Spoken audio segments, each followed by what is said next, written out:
dalka la yimaadeen arrin fidma abuura oo waxaan shir baan qabsanaynaa qoro oo aan ku samaynaynaa state khaatuma leeyahay marka hore waxaan u mahadnaqaynaa shacbiga degan jiida sool oo intooda badan arrinta ku diiday waana ka maqalsan idaacadaha marka hadana xisbiyada qaranka waxaan isla eegnay in arrintaasi si midaysan aan u waajahno xisbiyadu markay wax dooranayaan ay tartanka dhexdooda tahayna waa kala jaad markay arrinta qaranka tahay heer qaran la wada ilaalinayna iska mid doonkan sidaana way ahaan jirtay warigeedba saadarteed barito hadii alla yiraahdo dadka ku nool magaalada Hargeysa waxay isugu iman doonaan beerta xorriyadda iyagoo Soomaaliland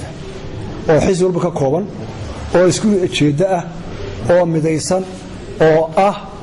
midnimada iyo qarannimada Soomaaliland waa lama taabtaan cidii taag soo dooshana waa u cadow saadarteed iyagoo xisbiyada walaalayn ay dambeyn doonaan shacbiga waxaan u soo jeedinaynaa marka hore in islaamkaas uu noqdo mid nabadgelyo ah oo la isxaq dhowro dhinaca kale gudoomiyaha xisbiga mucaaradka ee u ciiday injineer Faysal Cali Waraabe oo isna halkaasi ka hadlay ayaa shacabka reer Soomaaliland uga baaqay in ay meel uga soo wada jeesadaan qarannimada Soomaaliland waxaana shirgeelu uu jira waan kala jirtaa hadda danta qaranka wali wada jira xiis u dhaxeeya magaalada asxaabta siyaasadda kala gedisan waa meesheeda maanta kale waxa weeye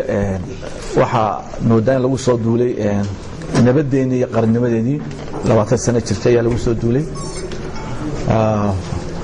dad dibada ka yimid baa fidmo ku soo tuuraya dadka reer Soomaaliland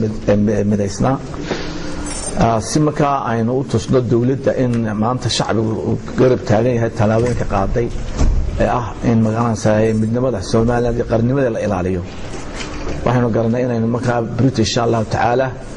aynu inagoon mid qura ah oo cod qura ah inaynu Britain tusna adduunka tusno inaan Soomaaliland shacbigeedu raali ka ahayn in la qurbeeyo dalka Soomaaliland inay Soomaaliland kala maarmi kareen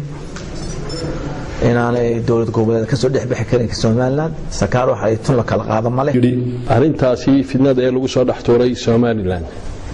runtii anagu waxaan u aragnaa inay fidna tahay Soomaaliland ee xuduuday lahayd oo Ingiriiska ka dhaxashay markii si kale loogu taag waayay ayaa lagu soo tuuray fidooyinkii imikaba Soomaaliya baryahan ka socday oo ahaa maamul goboleedyadaasi oo lagu dhisaayo isir ama hayb taas macnaheedu waxay tahay Soomaaliland kuma dhisnayn hayb iyo isirtoona waxay ku dhisnayd taariikh soo jireena iyo xuduud ay lahayd oo ay ka dhaxashay Ingiriiskii 1960kii taas waxaan u aragnaa inay tahay fidna la doonayay in la soo dhaxligo Soomaaliya wada jirkeedii lagu wiiqo waxay siday walaalahay ka dhawaajiyeen labada gudoomiyaba